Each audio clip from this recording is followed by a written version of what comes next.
Alright guys, welcome to the P4FX video game / reality / everything you need to know podcast featuring your boy SG LoXus and DT-Faux, the greatest on the planet, right under me. Welcome to the podcast / stream. Hey, I thought for a moment this was a Mega Man Star Force podcast with that music. Oh snap, dog. Yes, sir. I think I screwed up the audio levels, but we'll just fix that later. All right, but anyways, welcome to the podcast. Today we're going to do things a little bit off the cuff. Like we don't really have a lot of stuff that happened within the past week, as everything kind of happened last week. So we're just kind of gonna go straight off the cuff here. So DT-Faux, tell us, pretty much what you've been up to for the past week. All right. So as far as video game stuff goes, still continuing freaking god dang Spider-Man. It's a really fun game. I think I might have jumped the gun a little bit too early with that though, because you have the whole entire city of New York open to you, so you're free to swing around, mess with the system. So I spent so much time swinging around. I think I'm a little bit bored of swinging, but I still got to get to location to do the missions. So now I'm actually trying to get through the story, and the story's getting pretty interesting. I'm pretty sure it's been long enough to start spoiling stuff, but I'm pretty much to the part before you get to actually hang with Miles Morales, so I think I'm still got a ways to go. Away from that, though, I guess the other most notable game I've been playing is a game called, Duck Game. Have you ever heard of Duck Game, LoXus? No, I haven't. I'm guessing it's a game where you duck. That's one of the options, but it's essentially one of those quick, simple, pick up and play, free for all type games, where you just beat someone up, beat up your friends, and just laugh at the shenanigans. Sounds like a lot of games. Yeah, pretty much. It's kind of like that Smash Brothers platform fighter-esque game, except you start out on the stage with nothing, and there's weapons placed all over the stage. You have to pick one up. You have to shoot your friend. If you shoot your friend, you're good to go. Or you use a grenade, throw it at them. But it's a lot more fun locally than it is online, because when other people are lagging online, you wind up taking hits that you on your screen you got out of the way for, and that takes a lot of the fun out of it. So if you get Duck Game, I highly recommend it. It's been out on PC for a couple years now. I don't recommend playing it online unless people have really good connections, but it's a good party game, worth picking up. Go for it. Away from that, I forget what else I was going to mention, so on to you, LoXus, till I remember. Yeah, so like I said, like I've been saying the past couple podcasts, I finally got around to playing, like I said, Mario Odyssey again. That's the main thing I've been streaming for the most part. Once again, that is Smash. Joker, I noticed, is starting to slowly kind of die down a little bit. I still fight some online, of course, but it's starting to become a little few and far between. So I'm thinking that hype train died down a lot, especially since he's not broken. Because I know one of the things that, kind of assisted with the whole seeing Bayo and Cloud a lot and Mewtwo and them after not Mewtwo, because Mewtwo was broken at first, but definitely Cloud and Bayo was that they were kind of busted in Smash 4. So of course we were going to see those characters more than others, starting out and, including throughout the rest of Smash 4. But Cloud's still Joker's still really, really fun to use. I still have a good time using him here and there. Mario Odyssey is still a very good time. This has been cool. This has been a cool experience because I'm playing this game from a second, during a second playthrough. So most of my honeymoon phase is gone now as far as playing that game goes. And it's still a very well polished game. I do notice that it does get a little samey, especially with collecting the moons and stuff, because it seems like a lot of it's kind of in the same area, but it's still a really good time.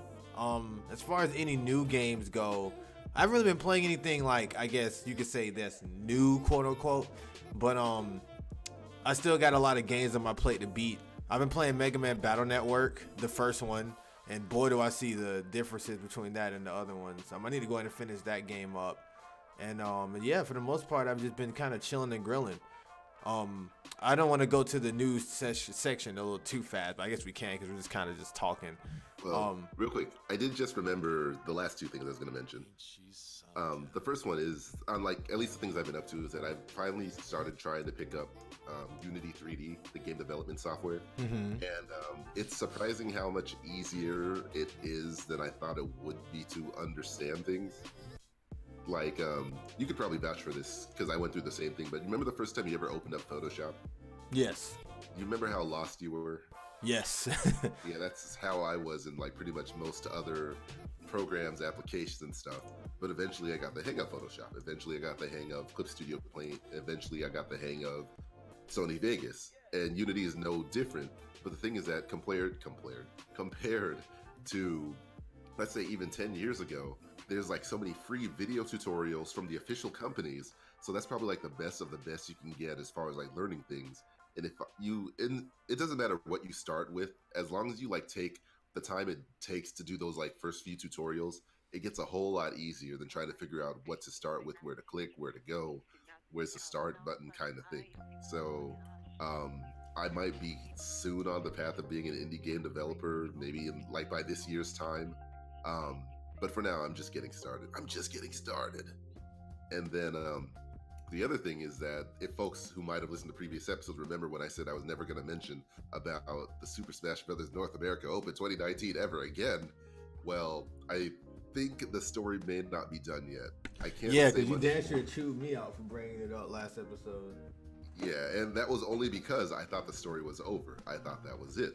And then out of nowhere, I got an email yesterday, and that's the most I'm going to say for now until things get confirmed. One way or the other. One way or the other. All right, no, but Gotta find you. I'm gonna get you.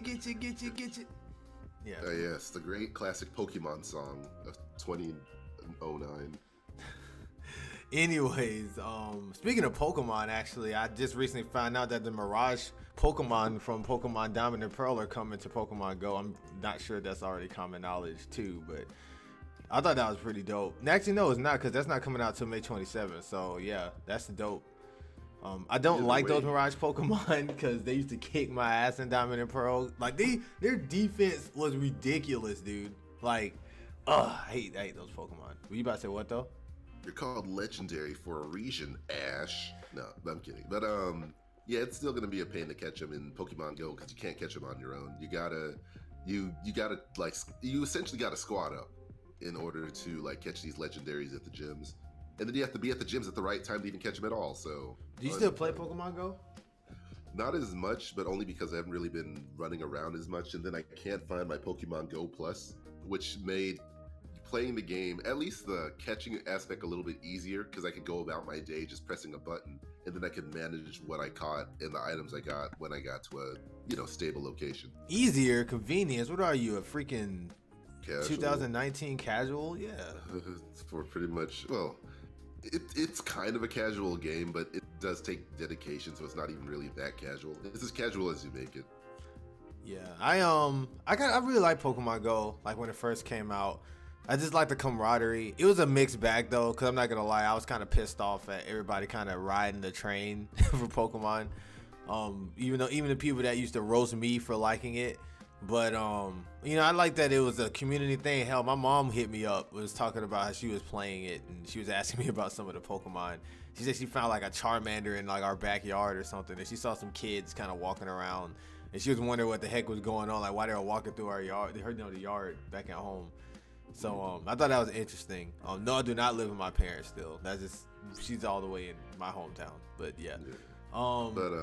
Apparently Pokemon Go is still doing numbers though. So it's still breaking like money records compared to even like last year and when it first started. So Niantic, the people who developed the game, is doing something right. Nintendo / the Pokemon Company made the right decision hiring Niantic to make the game, and it doesn't seem like this game's going anywhere anytime soon. The only question is, when's Gen 5? I don't know. Gen 5.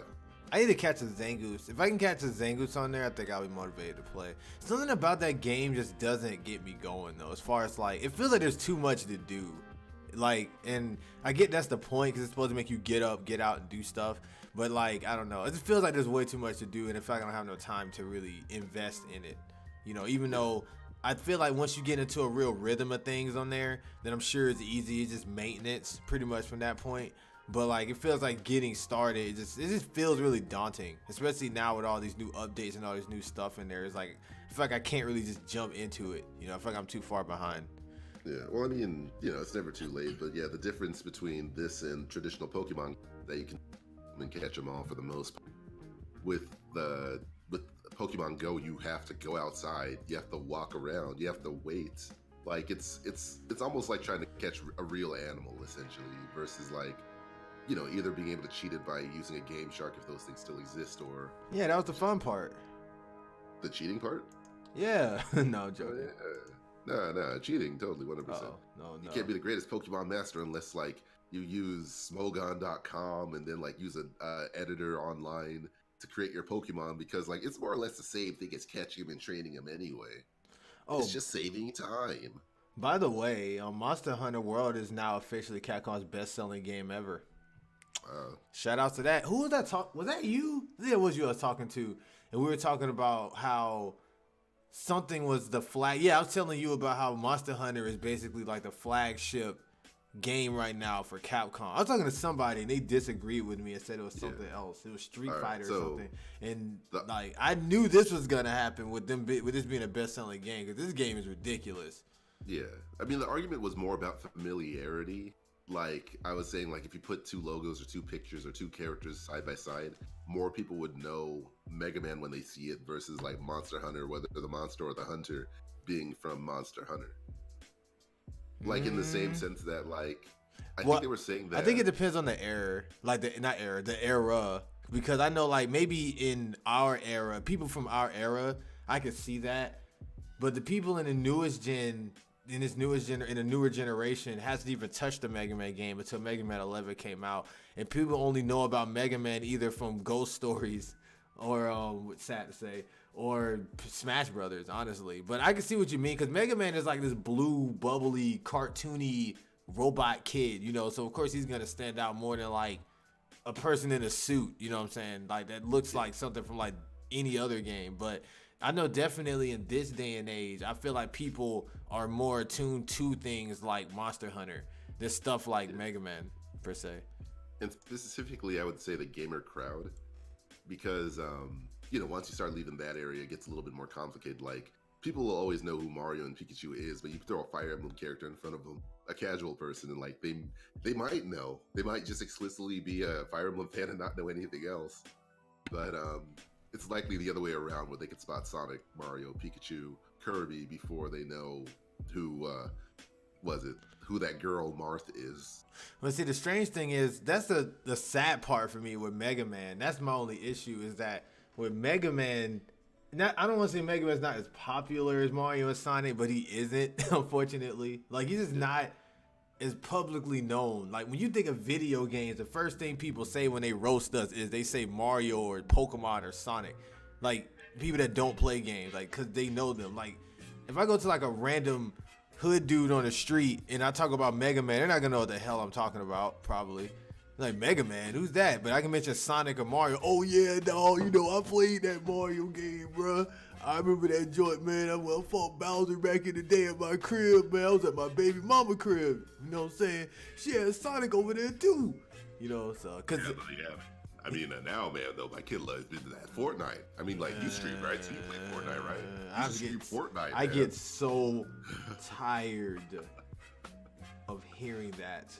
I'm so tired of people asking me if I play Fortnite. The moment I tell them about the fact that I'm a gamer, or they find out I'm a gamer, the first thing they ask is if I play Fortnite.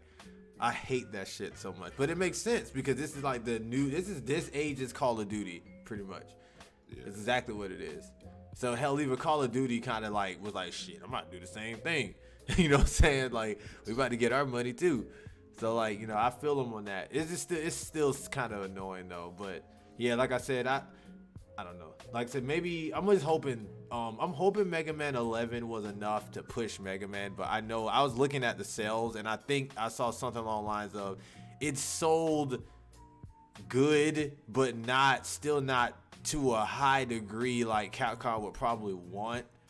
But it still sold well, and it was well received.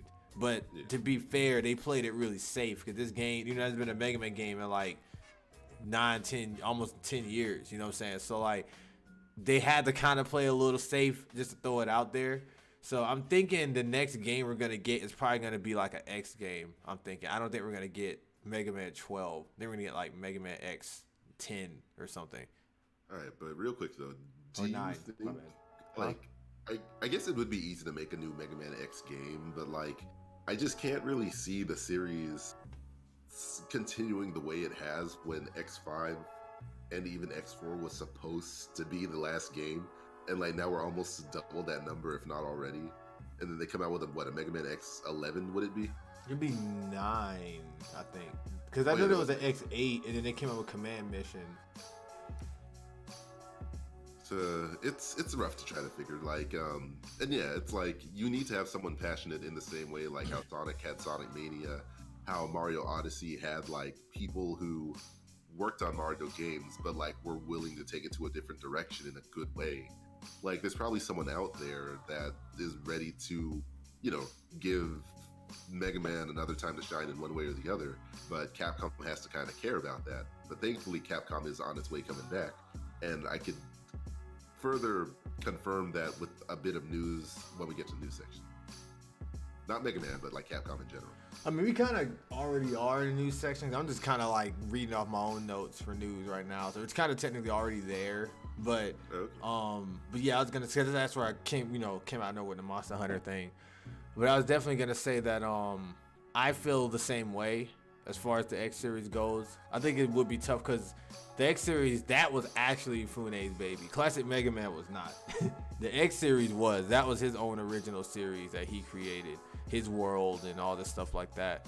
So I feel like that series especially, you know, it will take somebody who's extremely passionate. There's plenty of X fans that's passionate about it. And who knows, maybe the team that worked on Mega Man 11 also worked on X. A lot of the people who worked on those Mega Man games worked on the other games too anyway. You know, so like maybe they have some Mega Man X experience they can do as well. So we'll see what happens. They can't do any worse than the later half of those X games did, I'm sure, by this point. So like X didn't exactly leave on a good note. So like I said, it'd be good. I was gonna also mention that Critical Mode has been officially out for about a week now, and I mean a lot of people talk about how hard it is. Nobody's complaining about difficulty now, so that's fantastic because people were bitching about how easy Mega Man, how easy Kingdom Hearts 3 was. But immediately on turning on the game and you go fight Darkseid, they got their asses wrecked. Like, people say they died a total of 3, 4, hell, even 10 times on the damn tutorial boss. That's how hard it is. Tutorial boss? What a bunch of losers. They're not real hashtag gamers. That's what I'm saying. So it's like, this is definitely gonna be a tough road for people. I heard that if you like what they let you do though, since it's technically New Game Plus, you can actually bring all of your Keyblades with you. So some people are running through with like the Ultimate Keyblade, and that makes it a lot easier. But the tryhards are going through just earning and unlocking all the Keyblades all over again. And I heard that's been really tough for people. So like, there's been an interesting road. They changed a lot of things up too. Like, they changed the way like the AI works, so it's not bullshit. They also changed the way certain like fights go. And they basically changed the way the creator stated. He basically made it to where when you're playing the game, it's not you just mindlessly button mashing and using commands. He wants you to block and react and respond, you know, like an actual, like how Kingdom Hearts games used to feel. So that's the main thing there. So that was really cool. Yeah, that's my biggest thing on that. So for all you guys that was wondering about Critical Mode and how that was doing. I still gotta beat regular mode of Kingdom Hearts to begin with. I don't know why I'm struggling to like get back in, because I love the series and I respect it and want to see it to the end so I can at least talk about spoiler stuff. But I just keep seeing like, ooh, piece of candy, ooh, piece of candy, ooh, other distraction, ooh, piece of candy kind of thing. I think the problem is that we had to wait so long for the game and we got all those freaking like spin-offs after spin-off after spin-off to the point where it's just like, I feel like it kind of just dried out, you know what I'm saying? Like, not our hype for the game, but it just feels like we're kind of burnt out on it, you know? Like, even though we haven't had an actual Kingdom Hearts game in a while, we've had so many side series, one after another, to, like I said, we're just like, who cares, you know? Like, we're not gonna say that for like out loud, but that's how everyone is. Everybody that I know that play Kingdom Hearts, I think me and D are the only one of my friends besides like Jawan or something that actually beat the game. Like everybody's just either halfway, still at the beginning, or like a little bit towards the end, but nobody's motivated to actually beat it. So yeah, I think my issue is just that like I feel like, because I don't want to say it comes from a place of not caring, but I think it's just more of there's other games I care about more at the moment, and like just I think I mentioned like a couple of episodes back is like just the junk food approach of certain games, Devil May Cry 5, whatever other games, Duck Games, Smash Brothers. It's a lot easier to consume than trying to like complete a full story, but like those kind of competitive games can still get frustrating to the point where it's like, why am I wasting my time with this when I could just consume a story and enjoy a real story instead of just, getting frustrated that I keep getting body over here. Yeah, I guess I can feel that then. That makes a lot of sense. Yeah. So. But I guess continuing on news, and why I was mentioning about the Capcom thing, is that I think yesterday or the day before, Capcom announced that Devil May Cry 1 is coming to Nintendo Switch. And there's good news and bad news to that. The good news is that it's cool to see Nintendo Switch continue to get support from Capcom. It's cool to see that they're willing to bring old games like Devil May Cry 1 to the system. The bad news is why is it not an HD collection? Why is it only digital? Like, the HD collection, which includes DMC 1, 2, and 3, not the other DMC that was the reboot, but the original games, like those came to PlayStation 4, Xbox 360, and PC long time ago. Add to that, like you can buy the collection for pretty cheap, like sometimes $10, $15, maybe $20, but it seems like they're going to be selling these individual games for $20 a pop, which kind of seems like highway robbery, which just doesn't quite seem fair. And it just seems like the continued trend of like, hey, these guys are thirsty for new games and old games, let's charge extra for no real reason. I agree with that, and like I said, Leo in the chat actually just mentioned that he was actually asking why is it not 5, and that's an extremely good question actually. I guess it just could, I don't know if it's possibly hardware. I'm sure they'd have to like kind of downgrade the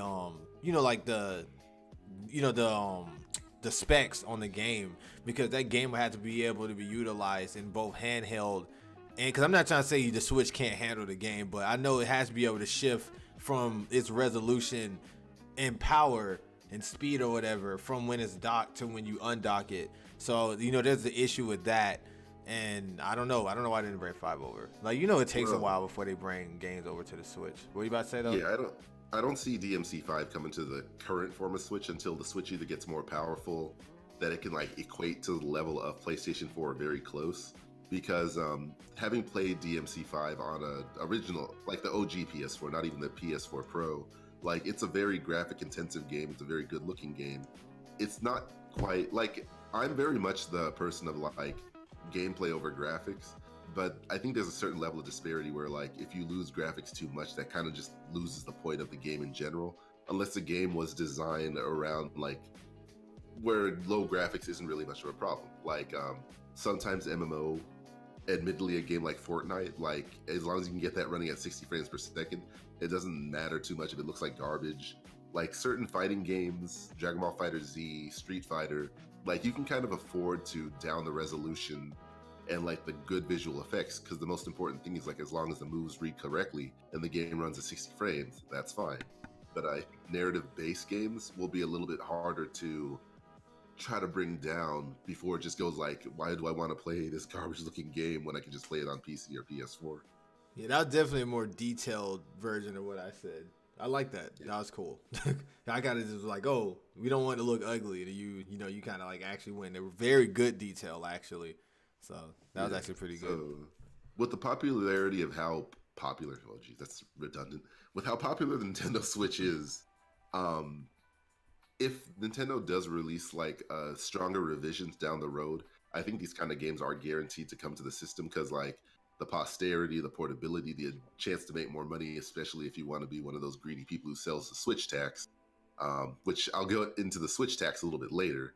But yeah, as the Switch gets stronger, it's going to get more games. But so far, it seems almost guaranteed to get like PlayStation 2 and PlayStation 3 level games, because it's just that powerful. And I think that works in its favor pretty well enough. Yeah, I also agree with that. So, like that, and as far as the whole collection thing goes, with my take on that, I'm just thinking maybe they're just testing the waters by just bringing DMC in general over without bringing the entire collection. I think I also agree that it should just be an anniversary collection or some sort. But like I said, I guess they just wanted to bring one over. So, like I said, like they didn't package all of the um what's them shits called? The Dark Souls games together either. They just brought over like one, I think. So Yeah, that one was also kind of BS, and like it goes two ways. One is that like it seemed like Bando Namkai or whoever they had to hire like had their work cut out for them trying to get Dark Souls 1 you right. said Bando Namkai. Did you do that on purpose? Whoops. My bad. That was dope. I thought you was being funny. Oh jeez. Namkai. Bando Namkai. That was sick. Sorry, I think I had like Dragon Ball Z Kai on the mind. Mysteries abound, made of a deep energy. Oh, okay. Just continue with your point. Flows all around. But yeah, like Dark Souls Remastered was supposed to come out at the same time as the other Dark Souls Remastered on other systems. Unfortunately, like they didn't explain why. I think it was just quality assurance. They had to delay Dark Souls Remastered for the Switch for a few months, like from summer all the way to I think like early or late October. And then around that time is when they also announced like, hey, PlayStation 4 and Xbox One is getting the Dark Souls collection. You guys on the Switch just enjoy your just don't worry about it, guys. Don't worry about it. But it's not. I'm sure Dark Souls 2 is going to come to the Switch eventually because that was on PlayStation 3 and Xbox 360. Dark Souls 3, on the other hand, might be a harder push because it seems like it's only on PC, PS4, Xbox One. And because the Switch isn't that powerful yet, like it'll be a little while unless they heavily downscale the game, which kind of defeats the purpose of putting all that graphical fidelity into it to begin with. Yeah, I also agree with that. So yeah. So any other news on your end, LoXus? when are we getting Solitaire on the Switch? I could almost bet you there is some shovelware game of Solitaire. There's like 3 games of Mahjong. Oh, it cut off on here for just a second, but I heard what you said though. I also wonder when are we gonna actually get customizable themes? Like, there's just so much negative space on the Switch. It's just like especially in the main menu. I would think there'd be some space to actually put, other stuff there or something besides just being just plain like it is. I mean, I'm used to it, but it'd be cool, with the 3DS adding that towards the end, before the Switch came out. I thought they would have just kind of ported that on over. I also thought we would be getting our Nintendo IDs still, but we don't have that either. We still have friend codes, but I think we're all kind of just used to friend codes now, so I don't think anybody cares. But I did miss just having to put in a name. Yeah, I mean the friend code thing's kind of a weird thing to be, because like yes, we do have friend codes if you want to enter it that way, but chances are the friends you're going to add on your Switch, like you either ran into them through a game itself or you already have them on Twitter and Facebook. And if you link your Twitter or Facebook, and then also if you also have them on your friend list on Wii or 3DS, you can just add them that way. So unless it's like a brand new person who hasn't touched a Nintendo system or social media in years, if ever, you could easily just like say, hey, this person's on the list, click add. It's like 2 buttons, ideally. And then also, sorry. Oh wait, no, you go ahead. I was gonna say the other thing too is that I could see why they would go this route, because like with IDs, there would be only so many names out there. So like if you wanted to have like LoXus and another person winds up taking LoXus, you go like, all right, okay, sure. SG LoXus. Oh, SG LoXus is already taken. Okay, X SG LoXus X. Oh, that's taken too. Well, I guess I'll just be named Bill then. God dang it, Bill's taken too. You know what actually sucks? I actually had that name on my on my Twitch because I didn't have my name. I had to use X_LoXus X, and that shit pissed me off. Yeah, so that's why I do prefer this kind of system, and like Steam does it its own way. I got a message. Anyway, but what is it though? Yeah, like with Steam, what it does is that like you have a username to log in, and then you have a display name. And that kind of works one way or the other, because like sometimes you want your username to be consistent with your display name, but sometimes you might want to change your display name, but then your username is different. So like I got DT-Faux as my username, but then my display name is DT-Faux, so I got to remember like two different things. Yeah, it's weird. And don't even get me started about people changing their usernames without letting us know. So then like we wonder who's this stranger over here who used to be named like Earthworm Jim, and now he's like the artist formerly known as Caterpillar or something. Yeah, man, I was LoXus, but now I'm freaking Laura and Liku and Lyrie, Licky Louse. Ew, Oh, ew. All right, now I take that. I take it back. I take it No, back. it's the legally distinct version from Kingdom Hearts. It's a Lingdom. Oh, Lingdom Larts. Yeah. Yeah. That's gonna be the meme for the stream. So then you got to team up with Lottle and Luffy to go around to Lavish Lound, and go to Lalo Blashton to fight Leonort. Oh my goodness, what's actually happening? So what is Larxene be Larlene? No, it'd just be Larxene, but with two L's at the beginning. I'm Larxene with two L's. Yeah. It's like some Timmy Turner. Oh, you know what? I got something for you. What's your favorite cartoon of all time? That's not fair. All right, top 3. That's still not fair. Top 5. That's it. That's as high as I'm going. Top 5. Jeez. All Go. right. So Any order. strictly cartoons, not counting anime, right? Not counting anime. Yeah. Okay. It's in no particular order. On that list has to be PB&J Otter. And people were probably wondering, like, what the heck is PB&J Otter? PB&J Otter. That's a good choice. Oh, you remember that? Yeah. God, thank Do the God someone noodle does. dance. Exactly. Yeah, I remember that. And they had that because I can't forget it because it pissed me off that they were fully naked and they had like some boots on with some socks, and that shit used to make me so mad. I'm just like, why did they have on these Sonic shoes? They don't look like it was just weird. Uh-huh. What you're not going to do is acknowledge that. Yeah, it's unfortunate. It depends on the style for sure. Because, like, I'll get into it real quick before I get back to the cartoon thing. Is like, when it comes to character design, you do, and this coming from a cartoonist, by the way. This guy here. You do have to be careful about how you design certain things. Like, you mentioned PB&J Otter. I would give you back the Sonic movie. Wait, what do you mean? That with his current design, it's too human-like to kind of an uncomfortable level. I mean, but we know that Sonic design is shit, though. Like, we know that junk is ugly. And that's kind of my point, is that it all kind of works on a spectrum. And, like, I was actually getting into a question days ago. You cut out for just a second again, but you're back now. God dang Discord. But yeah.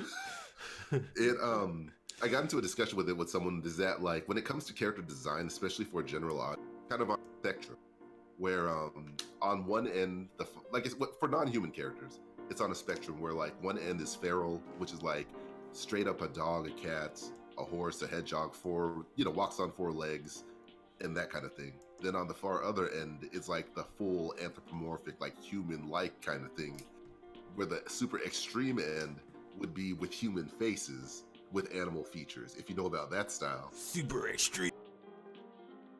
Oh, geez, now you cut off. No, I did that because I hit the mute button on accident. Anyway, yeah, the Sonic movie design kind of falls into like the further end near the human anthro side of things, and that gets a little bit uncomfortable, especially like when you can kind of see muscle definition, and like he's too tall for that design. Like the reason why like classic Sonic and modern Sonic works is because of like the tube-shaped arms and legs. Like, I think if you could see like his calves and his biceps and triceps and quads and everything else, I think it would be a little bit more uncomfortable. But because he's just kind of smooth all around for the most part, it doesn't look as off-putting, if that makes sense. I mean, it makes sense. I see where you're going with that, but Yeah. to your other list, because you got PB&J. Oh, yeah. So, shoot, I'm trying to think now. I mean, that one's automatically there. I can't Top count 3. I can't count Pokemon or Dragon Ball Z or Dragon Ball anime. Nope. Actually, you go to your list and then like I'll see if I can either. But I forgot. It cut out for a second again. All right, but let's see. I got, you know what I got? Fairly Odd Parents. That's free. I'm gonna type it down as I'm saying it too. So, Fairly Odd Parents, and then I have let's see here. Oh, Family Guy free. But Does that count as a classic cartoon? Yes, it is a cartoon. Or is it like a sitcom? Okay, yeah. All right, so yeah, Family Guy, Futurama. Ah, jeez, it's a good choice. Let me see. So I need 2 more. So let's see. Fairly Odd Parents, Family Guy, Futurama. Damn, because that is tough. Because a lot of the cartoons when I was younger were actually anime, and I didn't know like about anime like that back then. So that is kind of. Dang, I knew there's something else. You can't count Digimon. Can't count Oh, Pokemon. Rocket Power, free. Rocket Ooh, Power. Yeah, that's a good choice. That's free. Nickelodeon had like the best cartoons. Like holy crap. And I want to say Rugrats, but Rugrats was hit or miss for me. Because sometimes it was tight, and then sometimes it was just like, why am I watching this? Real quick though, the funny thing about Rugrats is that like that's a show that will never ever happen again. That is true. That is a 90s cartoon, and it will stay in the 90s. I mean, apparently there's like some like TV movie I think coming out, but just a general idea of like the premise being a TV show about babies going on an adventure, and it was so well liked that people, young, old, all liked it. You are never gonna make that happen again. I never thought about it like that, dude. Dang. You made me feel old, too. Just think about it. But yeah, that's... whoever made that cartoon, that was definitely groundbreaking on their part that they did that. Dang, I never thought about it like that. I mean, oddly enough, the studio Klasky, it's always been pronounced a weird way, but they always had that iconic studio name, but Klasky Scupo or Kuscpo or something like that. Yeah. Oddly enough, they're the ones that like produced / animated Rugrats, Rocket Power, Disney's Doug. No, I think both Dougs actually, and PB and J Otter. Why'd you have to say Disney's Doug? Like it wasn't on Nickelodeon first. Oh. Yeah, that there was like Doug was originally owned on Nickelodeon, and then it jumped over to Disney. Oh. Yeah. I mean, you could have just said Doug though. We would have known what you were talking about. Because there's a distinction. I guess I've never heard somebody actually do it like that. But yeah. Well, because how much of One Saturday Morning did you used to catch? Huh? Did you ever watch One Saturday Morning? That No. like TV? Oh man, it's even if you've probably never seen it, look up the intro on YouTube, and it'll probably make you feel super nostalgic just for its like tone. But that's another video for another time. Yeah, I think you had like one more show to mention. Oh, Weekenders. Ah, geez. There's way more that I gotta keep thinking about, but definitely, I guess if I had to have a top 5 right now from the top of my brain, Fairly Odd Parents, Family Guy, Futurama, Rocket Power, Weekenders. Those are like, if any of those shows came on, I was just automatically watching it without thinking. Like, it wasn't like I don't like this episode, it's lame. It was just like, no, I'm watching this, like, I have to kind of thing.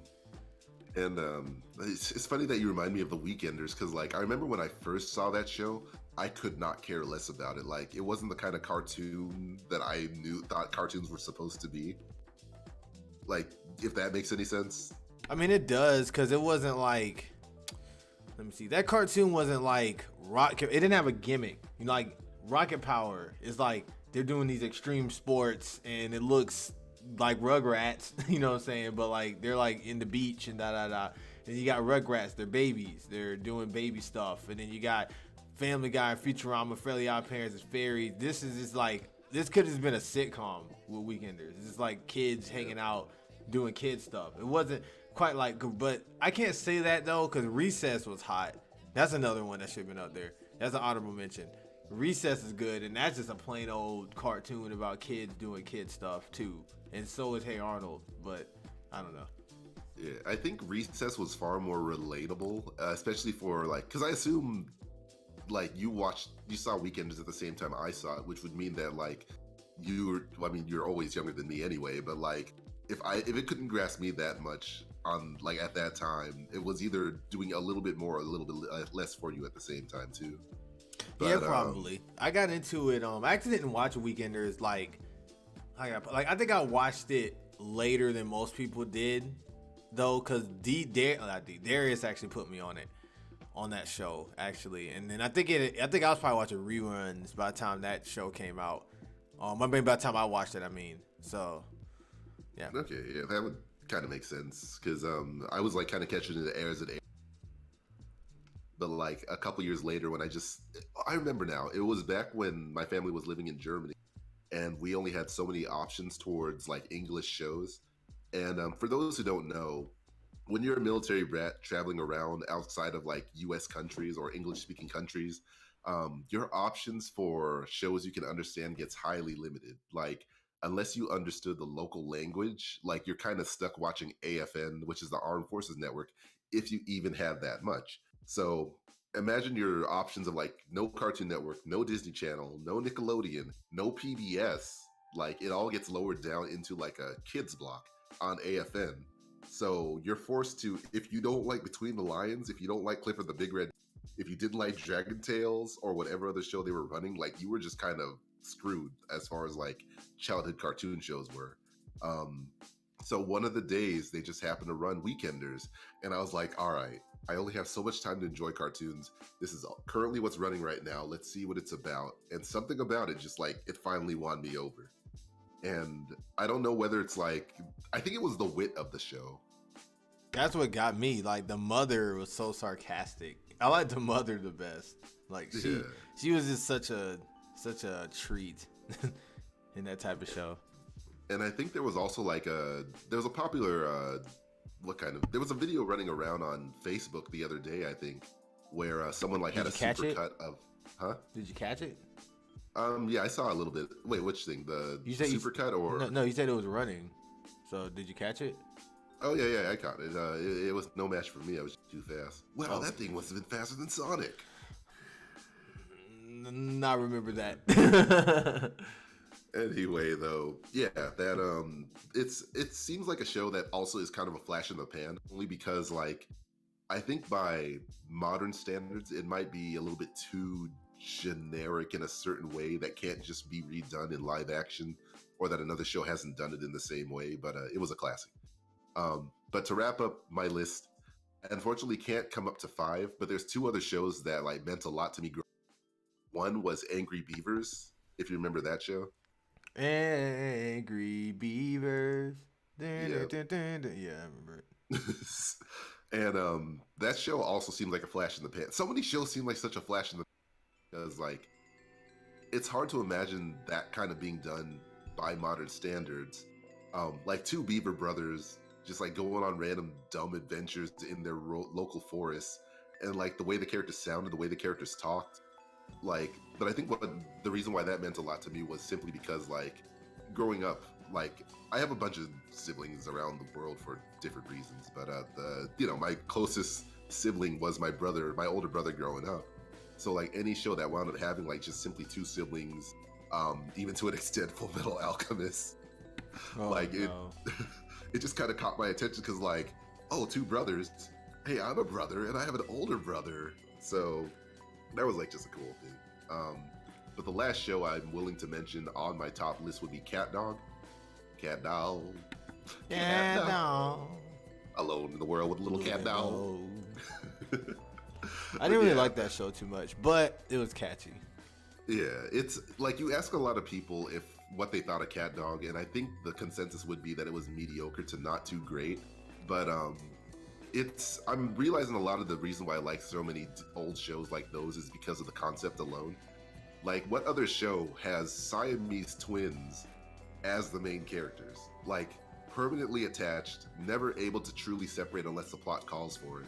So you're forced to write a story around 2 characters interacting no matter what. I guess in that retrospect, that is pretty dope, but I don't know. That show was still kind of... I think it was just creepy. too. Yeah, I guess. and that's the thing. Like, in like any other time, it would have been straight up creepy because it's like two people attached at the hip. How do they even go to the restroom? Much less do anything else. How do they find love? Which surprisingly they did a couple times. But yeah, it's like something that's so self-contained that is so 90s. Like, it would probably be like darker, creepier, or grosser if it was done today versus the 90s, but that's just kind of my opinion. But I was super into that show though. It was just like it was just cool concept wise, which helped carry a lot more stuff for me that way. Yeah, I don't know what to say about that show besides the fact it was just weird, but definitely. All right, so I'll make this a little easier. Favorite Saturday morning cartoon? It can be anime. It's funny that you mentioned Saturday morning cartoon because that like opens up a. Because like Jackie Chan Adventures is a given now. It's not even anime, but it was another show that like, how can you do something like that again?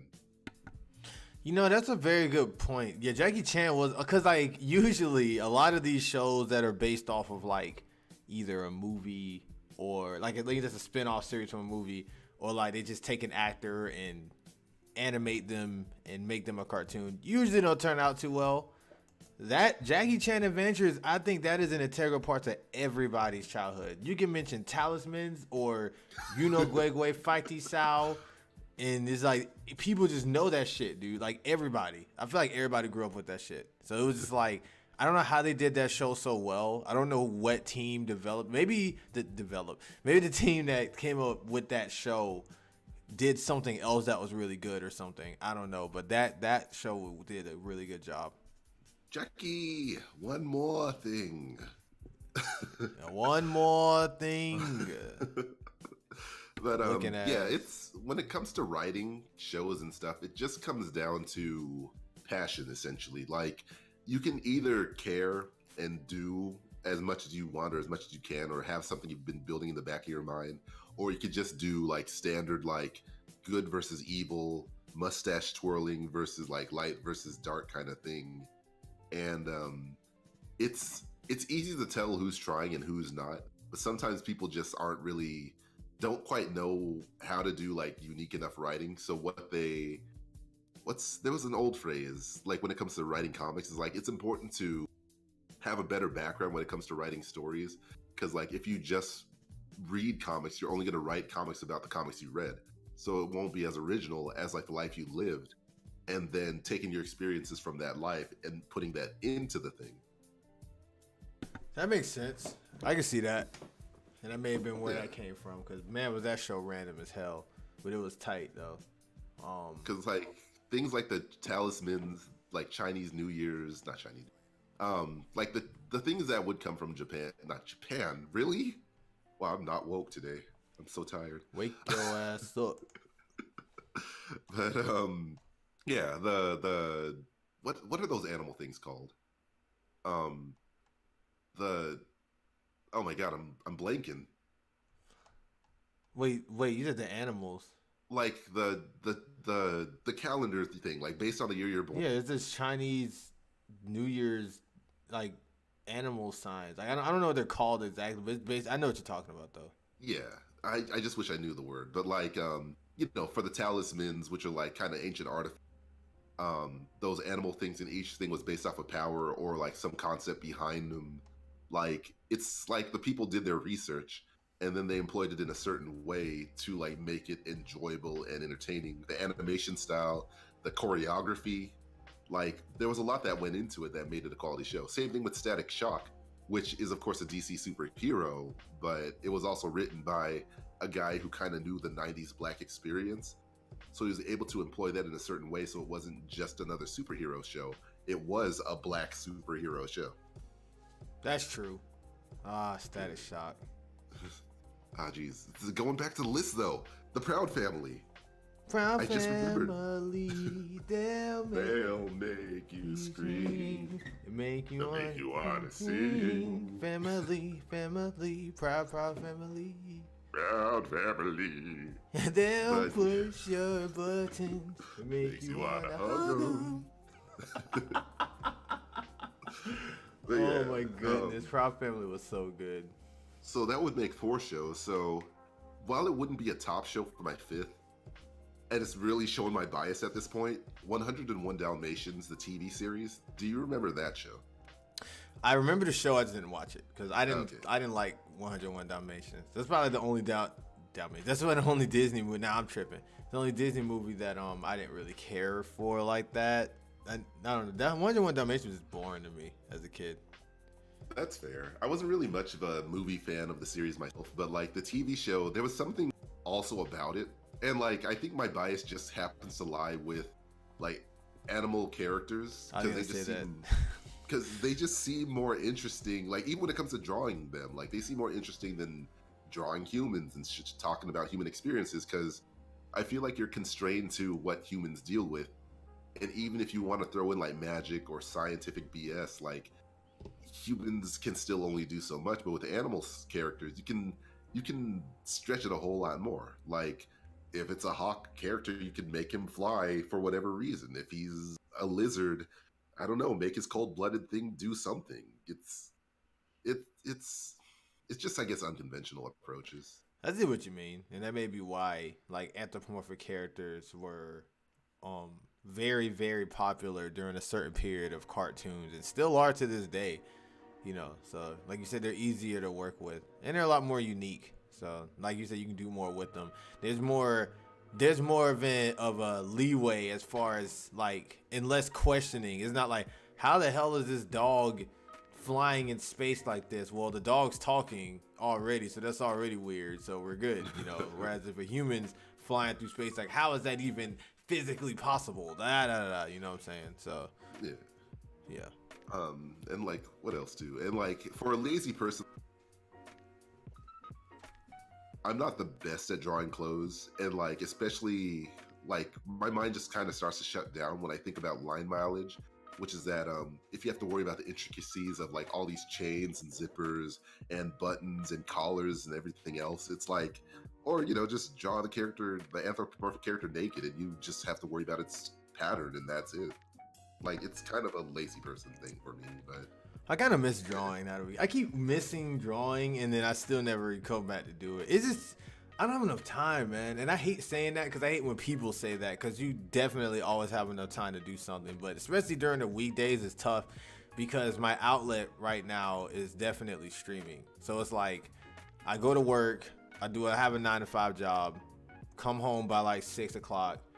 Usually I go to the gym for about an hour. So now I'm not home until like 7 to 8. And then I stream until I go to sleep. So it's like I don't ever have enough time to really sit down and like draw, you know.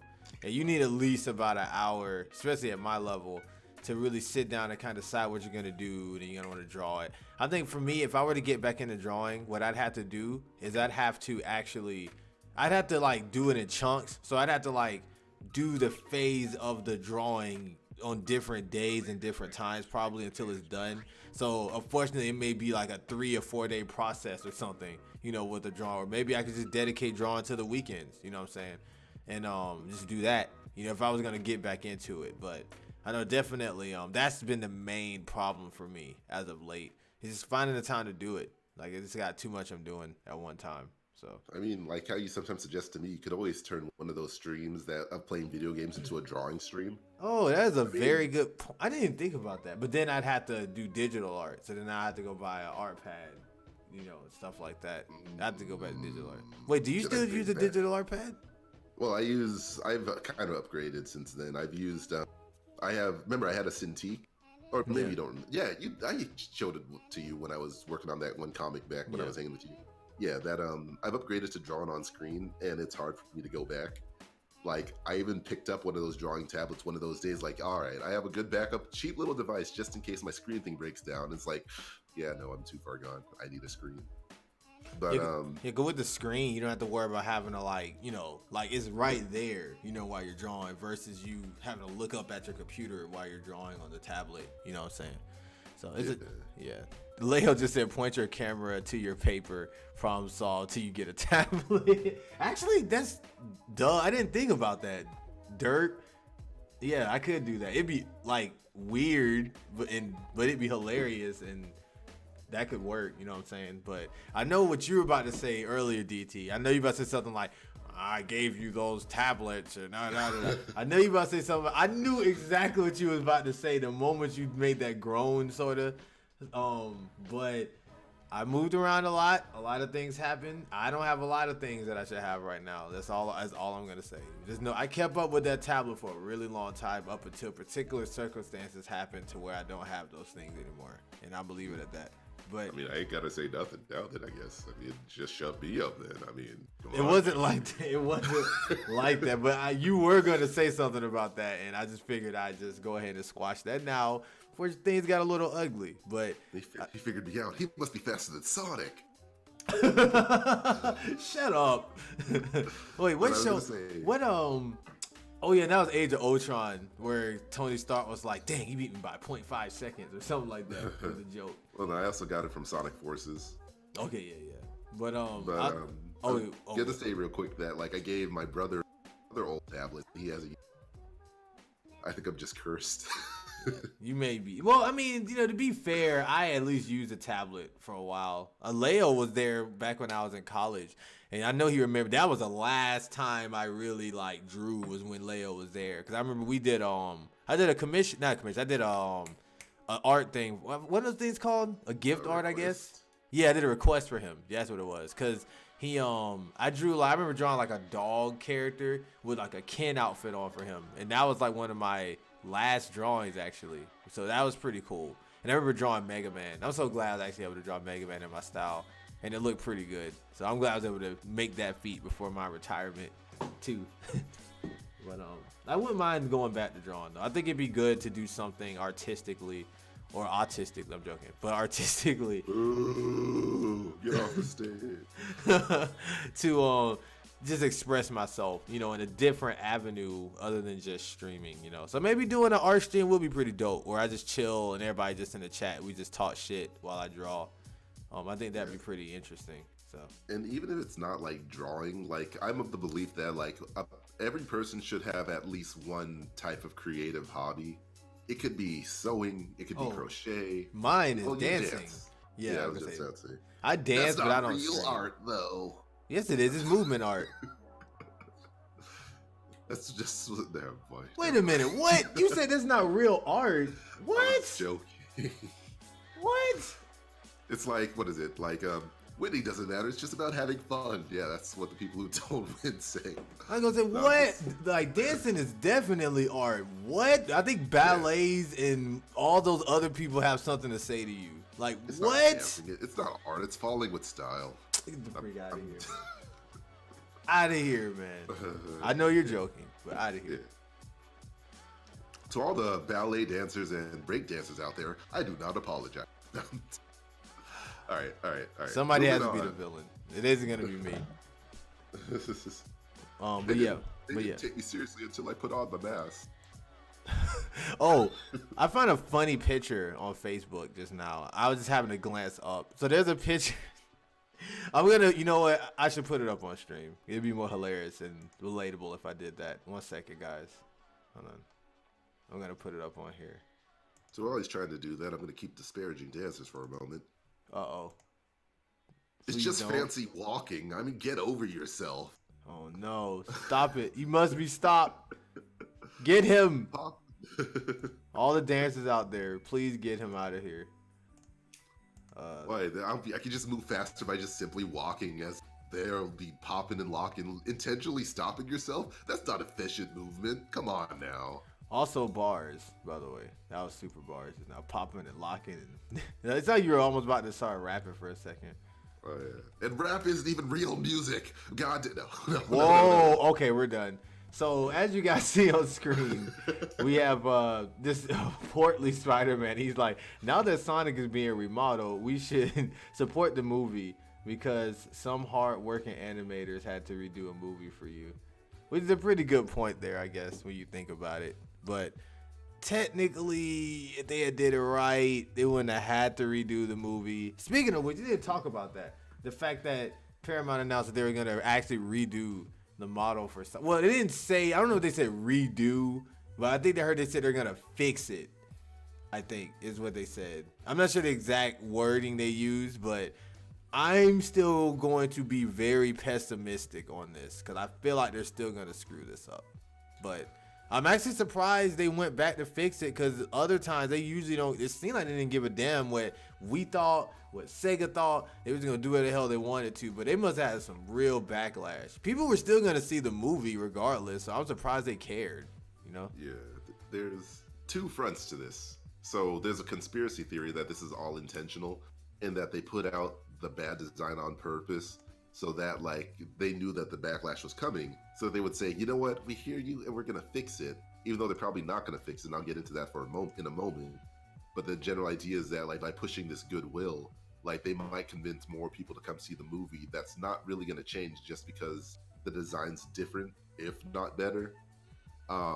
But the cynical side of it will be that like chances are the marketing material is already done, the merchandise is already made. Like this is gonna be, I got another message. Anyway, it's gonna be like hundreds, if not thousands, of more man hours, like recompositing the video, like reinserting the character. Like if the change is that drastic, like it's not gonna be a good look. And then because they don't seem to be planning to change the date while also trying to fix the visuals, that means that there's going to be additional crunch time, which means that even if these artists and visual effects artists are being paid, like that's going to be so many hours on the job with like no sleep, weekend times, all this stuff just to appease certain people that were either going to be upset anyway or were already going to see it anyway, and it's still not going to save the movie. Yeah, pretty much. So I don't know. Just don't put Tails in there. I'm good. I don't need Tails. I'm good. I do not need Tails. I keep Tails out, please. No Tails in that movie, please. You can bring in Knuckles. You can screw Knuckles up. But Tails can be like the dog or something that the dude has, or make some cameo thing or something. I'm good. No Tails, please. You don't have to do that. You don't have to make me happy. I'm good. Hey, a fox with two tails. You know what I'm gonna name him? Miles. Yeah, that's exactly what's gonna happen. His name's gonna be like freaking like like something stupid. That's gonna be like a play on words, or it's gonna be like the dude's best friend is gonna be named Miles or something. And he's gonna have like these two like keychain tails or something on there, and that's gonna be like Tails' cameo in the movie. It's gonna be something stupid like that. I can just see that coming. You know what? It's gonna probably be even worse if they continue to keep this going. Tails won't even be a fox, so you're gonna be right about like he's some necklace dog tags with like tails on them, but he's probably gonna be some professional racer. So like that's gonna be their excuse for Miles per hour. Yep, and he's gonna be like Sonic's rival or something, so it's gonna piss everyone. Like, wait a minute, why is Tail? What? It's gonna be like, it's gonna have like the fox two tails like on the side of his car. That's gonna be like his gimmick or something. He's gonna end up being like Sonic's best friend and not the actual dude in the movie. It's gonna be. Yeah, but they would find some way to squeeze it all. But I like being reminded of it. It was a really strong idea to name Tails Prower, as in Prower, and like the fact that at least back in the day he was as fast as Sonic. Yeah, I find that very interesting too, because I never paid attention to the fact that what Prower meant. Because I remember reading that in my Sonic the Hedgehog 2 booklet when I was a kid, and I was like, where the hell did he come? Why does he have an actual name, but Sonic doesn't? Like that never made sense to me. He wasn't Tails the Fox. It was Miles, quote unquote Tails Prower. And I was like, why? But like after I, went back and read some stuff, as a kid, I was like, oh, I get it. It's a pun. That's cute. Who the hell would have thought? Who would have thought of that? Like who would have thought? Like who was able to look at that and immediately tell that was a pun? I forgot when. I think it was also when I was reading the comics, but that was. You cut out like twice. Sorry. You said all what right. now? Fix your connection. It ain't my connection. I'm good. I haven't dropped frames on my stream. I'm good.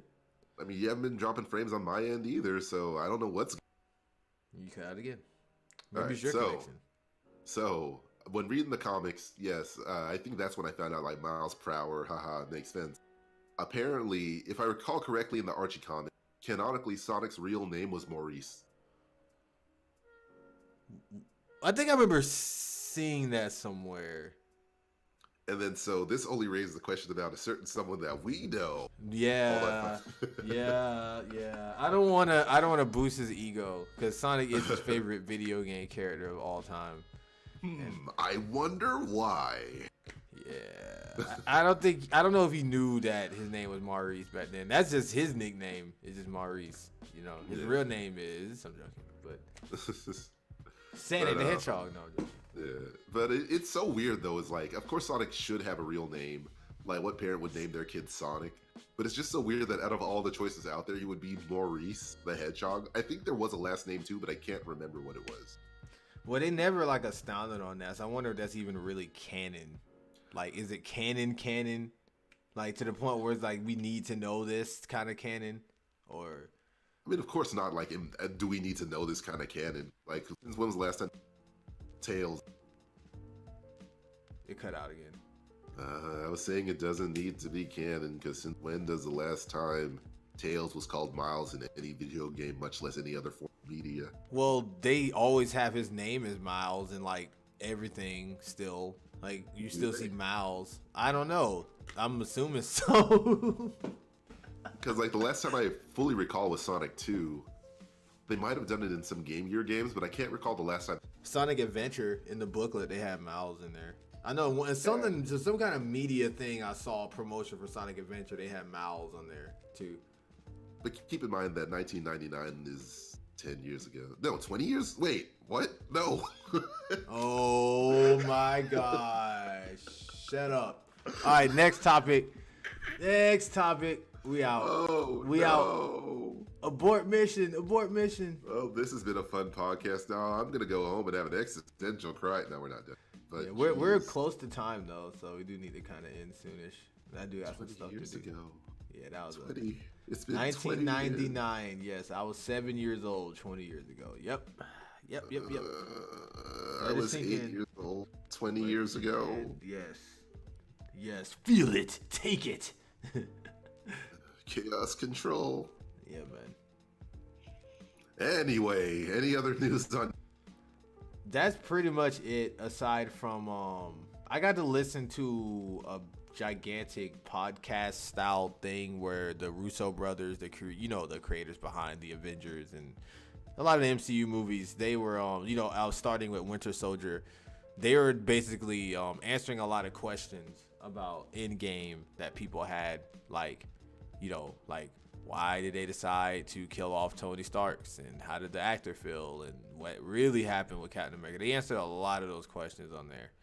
So, and Tony Stark was super happy about it. Like, he was saying, "Thanks God I'm off these terrible films." That's not true. That is not true. Shut up. You're gonna spread.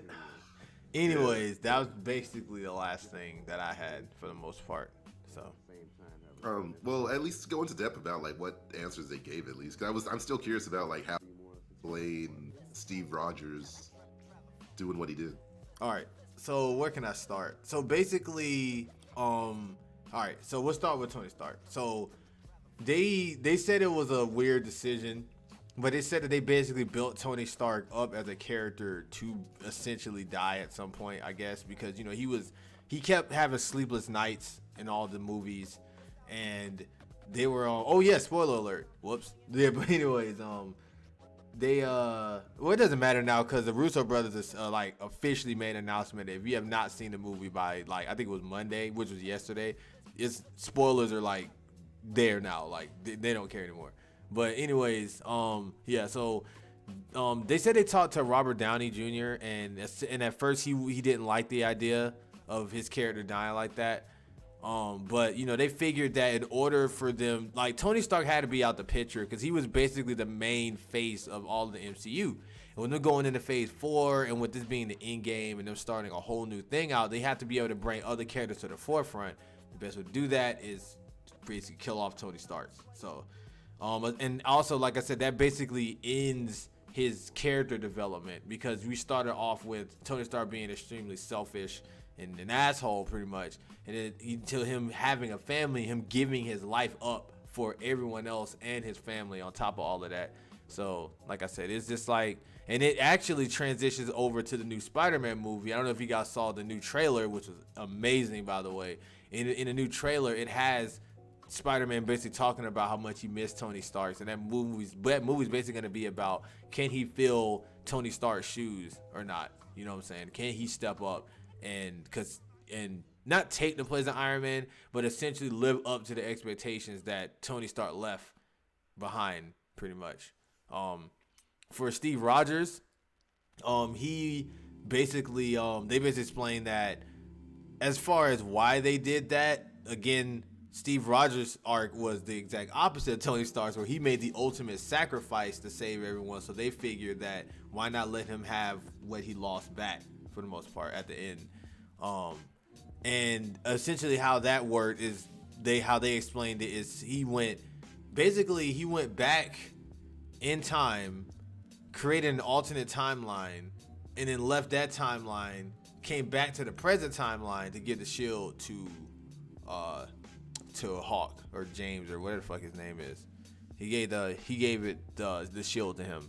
So they felt like Bucky didn't want Bucky to necessarily have it because of what, the shit he went through. Even though in the comics Bucky had it, for a while too. But yeah, that's basically it for those two. Okay. Yeah. I mean, that kind of answers the time travel thing a little bit, but I'm still kind of a little bit lost. On what? Because it makes sense. All of it makes sense to me. What part of it is confusing? Like, so what, is there any point where like the thing where the path of time like does diverge from each other, or is it still always one? It always diverges. They explained in that it basically works like Dragon Ball, where when you go back in time, whatever you change does not alter the present time. It just creates another timeline. So when he went back in time with Peggy and lived his life there, he was in an alternate timeline where he lived his life all the way through. He still had that little watch thing that let him jump between timelines, and he just jumped back to the present time and gave them the shield. So now, like, the only question. Oh, sorry. What happened? Oh no, I say now. I don't know if this is about to be the question you asked. Now, the only thing that got me a little confused on that is if that was the case, he should have popped up on that little dome thing, but he didn't. He came back somewhere random. But then again, I don't know if that's necessarily the case, because when Thanos and them went back in time and came back, they didn't appear. That thing I think was broken, or I don't know what the hell happened to it, because they blew that lab up. He just popped up in his ship and just flew in, you know what I'm saying? So who knows what could have happened with that. But the way they said it was basically he made another alternate timeline where he lived his life out. We don't know what the hell happened in that timeline, and he jumped back to the current timeline, basically to give the shield to the Hawk dude, the Falcon dude. And I think that's what like is, I guess, like more concerning than anything else, is like what did happen to. The thing is that you kind of have to ignore how, because you've seen how things went down, that certain situations, and what Thanos also said is kind of an inevitability. So anything that would have threatened the world or the universe would have to be handled. So if Captain America is living his life from the late 30s or 40s all the way to modern that Captain day. America is still in that time too. There's two Captain Americas. So there's one Steve Rogers living the life that the old. See, that's the thing. That was like, at what moment wouldn't the younger Steve Rogers like try to intervene with the older Steve Rogers, who's living his double life now? It depends. It depends on when he went back in time, because he may have went back in time right when Steve Rogers crashed and got frozen, because he was frozen for over 70 years. Yes. So during that time, he probably just stepped in and was like, "Oh, Peggy, I'm actually alive. I'm here." And then he lived his life out. By the time he woke up, they would have been old as shit anyway. So, like I said, we don't know. Maybe right at that particular time where Steve Rogers woke up, maybe he went back in time or some shit. You know what I'm saying? Or maybe he explained it as Steve Rogers, "I'm you from the future and blah, blah, blah, blah, blah, blah, blah. And I married Peggy and da, da, da, da." And no, maybe then that would have created a whole nother timeline. But like I said, I'm not particularly sure what happened. The people in the interview asked them, like, what happened with Cap in there, and then they was of course very vague because they said they don't think Chris Evans is coming back to do that role he's done. So we're not ever going to know because they unless they get another actor that can show us what happened, which I doubt they're gonna do. We just have to they basically said we're gonna have to just make it up on our own our own theories on it. And that's the unfortunate thing, because like it would be cool to get some kind of confirmation, because like what I mean about that, like Bucky will still have his arc, Hydra will still try to take over the world unless Captain America did something to like early on in order to stop future Bucky from going crazy, to stop future Hydra from doing dumb stuff. That if Thanos is still going to try to do his attack, that who in their timeline would then try to handle that, or would they just be screwed in that timeline? And it opens up some. It'd probably be the same thing. The same thing will probably play out again. Or maybe because, like they see, we know how Steve Rogers is. He's dutiful. He's not gonna sit there and just let Thanos probably do that snap again. So I'm sure they may just do something in that timeline to prevent him from doing that. You know what I'm saying? And maybe him because think about it like this. The same thing happened with Trunks when he went back in time. We don't know what the hell happened there when he went back with Mai. He's living there with another Trunks and Mai. So it's like we don't even know what happened with that. So it's like, And the rough thing about that is that we know Akira Toriyama kind of sucks at continuity. Yeah. He doesn't even remember the existence of some of his own characters. Yeah. So, and then like we may not even know that much until continue Dragon Super, where probably Trunks is gonna get screwed over again. To have to come back to the past again. Yeah. It's probably gonna happen again. So it's probably the thing that like we just unfortunately have to either theorize and commit to the theories we have, or just like say, you know what, it just doesn't matter, which kind of gets unfortunate because that can reach even to the realities that we do care about, where like, you know what, it just doesn't matter.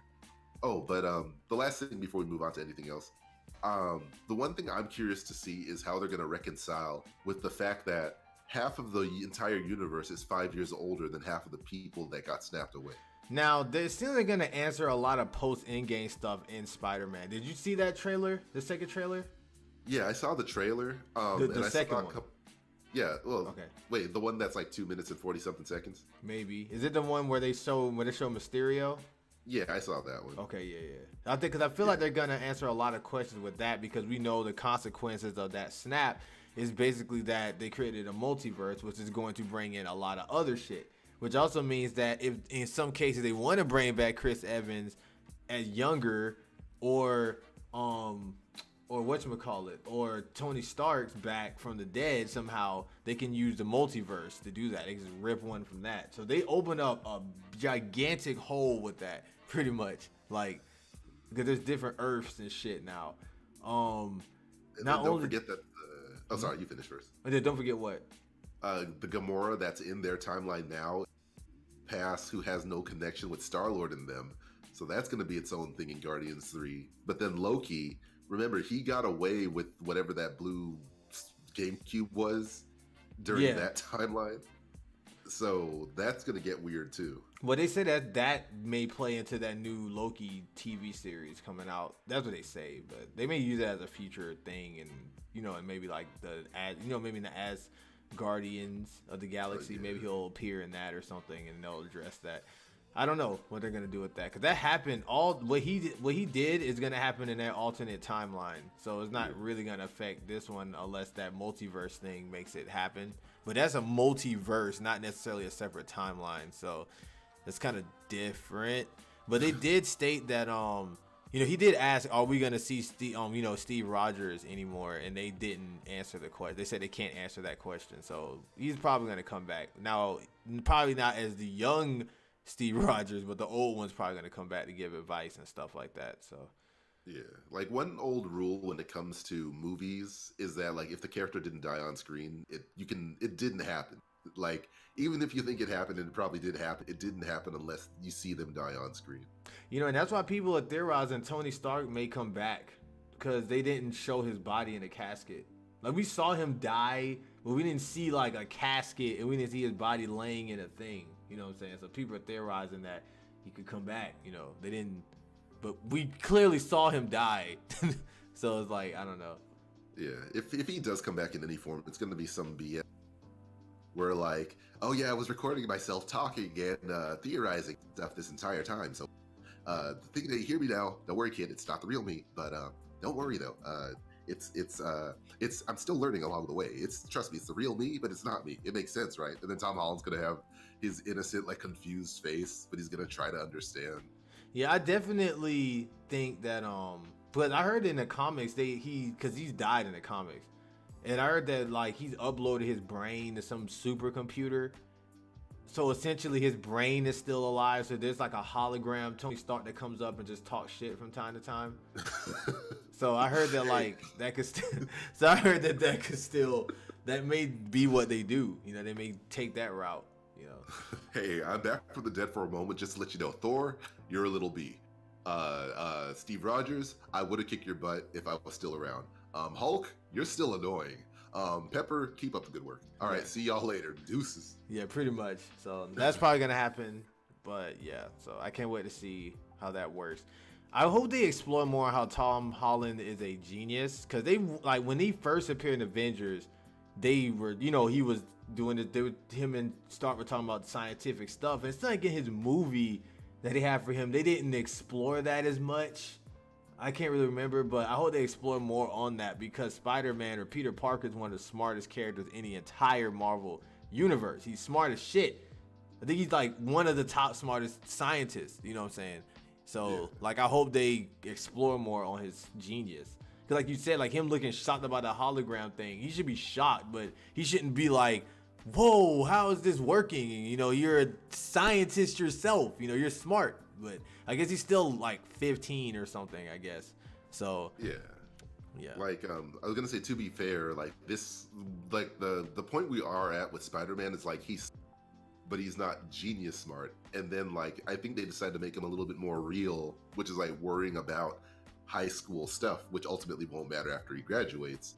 But because like even in the trailer, it like just sounded like such a generic high school stuff that like's been done 10 times before. Like, yeah, I know I gotta save the world, but what I really want to do is hang with the girl that I really care about and tell her my feelings and prompts tomorrow. Sounds like some Disney shit. But oddly enough, Marvel is owned by Disney. All right. Well, anyway.